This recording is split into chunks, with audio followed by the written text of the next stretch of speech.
Hello दोस्तों, कैसे हैं आप सब। मेरा नाम है अभिषेक और मैं एक कंसल्टेंट सर्टिफाइड ऑप्टोमेट्रिस्ट हूँ और अपने इस चैनल में ऑप्टोमेट्री से रिलेटेड कई सारे टॉपिक्स पर वीडियो लेके आता रहता हूँ। तो जो आज की वीडियो है, इसका जो टॉपिक है वो है लेंस मटेरियल प्रॉपर्टी। तो इसके अंदर हम लेंस की प्रॉपर्टी हम समझने वाले हैं।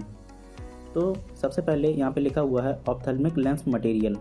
पहले नंबर पे आता है हाई डिग्री ऑफ ट्रांसपेरेंसी, दूसरे नंबर पे आता है good impact resistance, third number में लो वेट, फोर्थ नंबर में इजी टू मैन्युफैक्चरर और फिफ्थ नंबर में इनएक्सपेंसिव।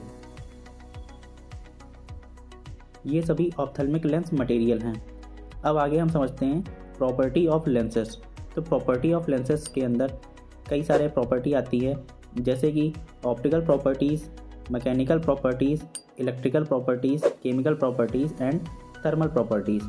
इन सभी के अंदर हम अच्छे से इस चीज़ को समझेंगे कि इन प्रॉपर्टी का क्या यूज़ होता है। तो सबसे पहले हम समझते हैं ऑप्टिकल प्रॉपर्टीज़। ऑप्टिकल प्रॉपर्टी के अंदर 4 पॉइंट आते हैं। सबसे पहले एफ वैल्यू, दूसरा है रिफ्लेक्टेंस, तीसरा है रिफ्रैक्टिव इंडेक्स और चौथा है एब्जॉर्प्शन। तो सबसे पहले हम समझते हैं कि एफ वैल्यू क्या होती है। देखो, एफ वैल्यू को अगर मैं सिंपल से बताऊं तो जो लेंस की जो मटेरियल होता है उसके डिस्पर्सन ऑफ लाइट को मेज़र करने पे जो वैल्यू निकल के आती है वही कहलाती है एफ वैल्यू।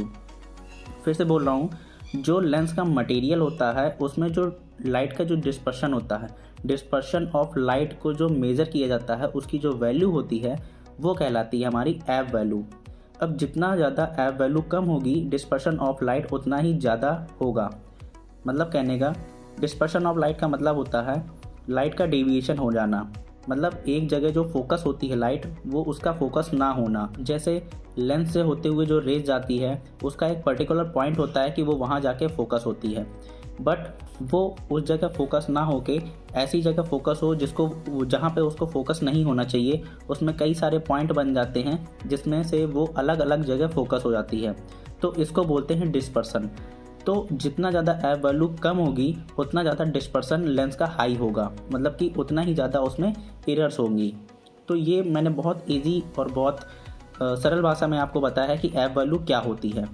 अब सेकंड नंबर पे आता है रिफ्लेक्टेंस। देखो, रिफ्लेक्टेंस कुछ भी नहीं है, जो रिफ्लेक्शन का जो फिनोमिना है वही है रिफ्लेक्टेंस। रिफ्लेक्शन का मतलब क्या होता है, कोई रेस कहीं किसी मीडियम में जाती है और वहाँ पे टकरा के अपने ही मीडियम में वापस आ जाना, ये कहलाता है रिफ्लेक्शन।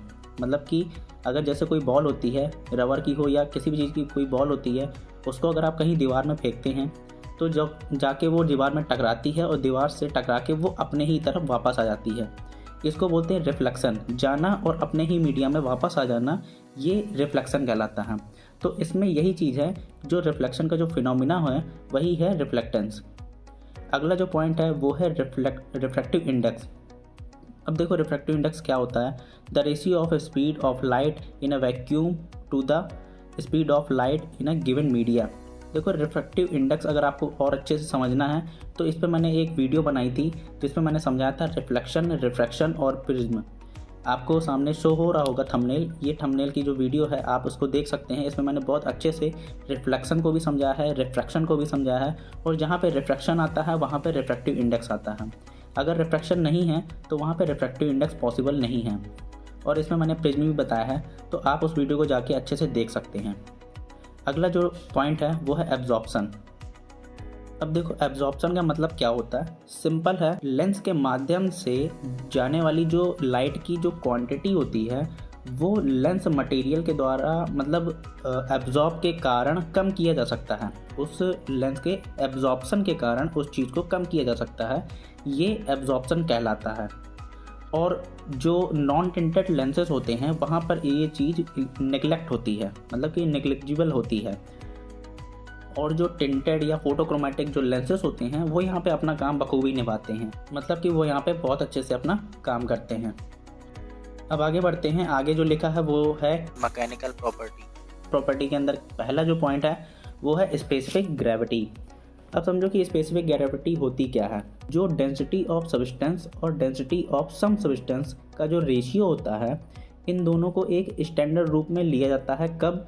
जब दोनों डेंसिटी एयर के वेट से मिलती है, मतलब कि जब उसके सेम हो जाती है एयर के वेट से, तो यहाँ पर ये कहलाती है स्पेसिफिक ग्रेविटी। जो लेंस मटेरियल की स्पेसिफिक ग्रेविटी होती है जितनी ज़्यादा होगी उसकी डेंसिटी और उसका वेट उतना ही अधिक होता है। लेंस मटेरियल की स्पेसिफिक ग्रेविटी जितनी ज़्यादा होगी उसकी डेंसिटी और उसका वेट उतना ही ज़्यादा अधिक होता है। अब हम बात करते हैं इम्पैक्ट रेजिस्टेंस की। अब देखो, इम्पैक्ट रेजिस्टेंस का सिंपल सा मतलब है इम्पैक्ट मतलब कि उस पर किसी चीज़ का ठोकर लगना या फोर्स लगना और उससे वो बचाव करती है, उसको इम्पैक्ट रेजिस्टेंस बोलते हैं। तो यहाँ पे सिंपल से हिंदी में अगर मैं समझाऊँ तो किसी मटेरियल की वो कैपेसिटी जो कम समय में उस पर लगाए गए फोर्स, मतलब कम समय में उस पर लगाए गए ज़्यादा से ज़्यादा फोर्स या झटके को झेल सके, वो उसका इम्पैक्ट रेजिस्टेंस कहलाता है। अब ये हम सबसे अच्छा जो इसका एग्जांपल है वो पॉलीकार्बोनेट होता है। पॉलीकार्बोनेट जो मटेरियल है वो सबसे अधिक फोर्स को झेल सकता है। अब यहाँ पे जो अगला पॉइंट दिया है वो है drop ball test for impact resistance.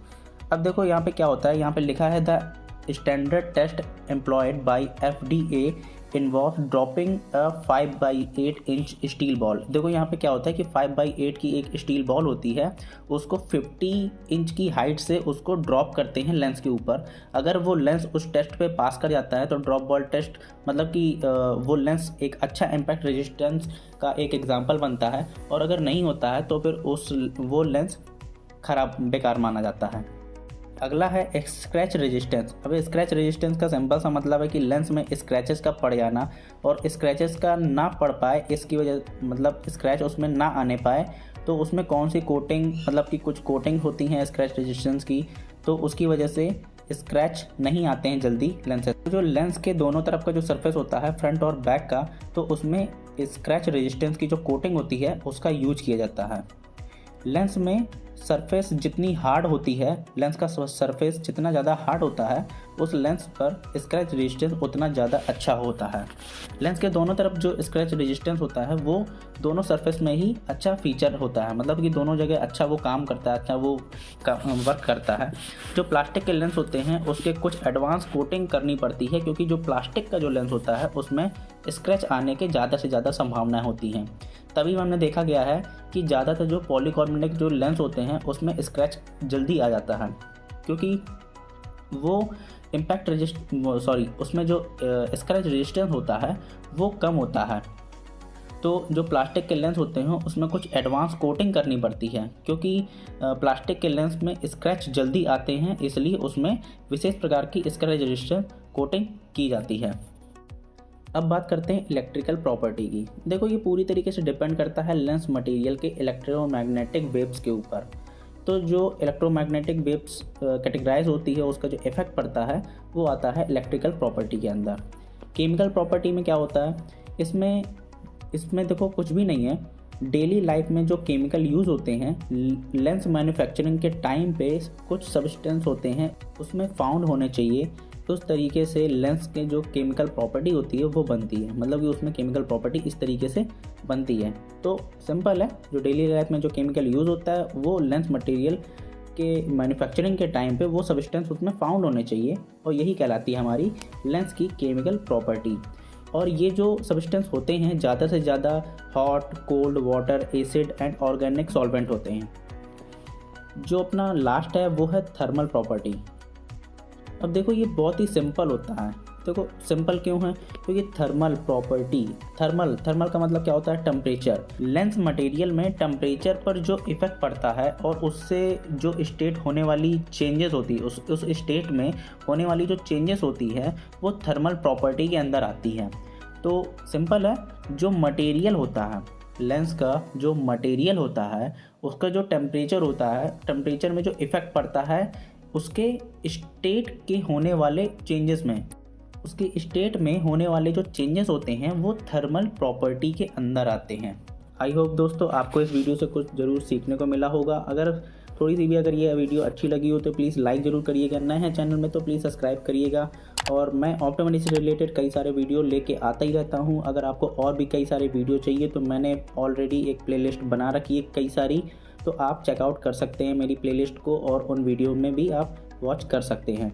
तो दोस्तों मैं मिलता हूँ अपने अगले वीडियो में किसी नए टॉपिक के साथ। तब तक के लिए थैंक्स फॉर द वॉचिंग।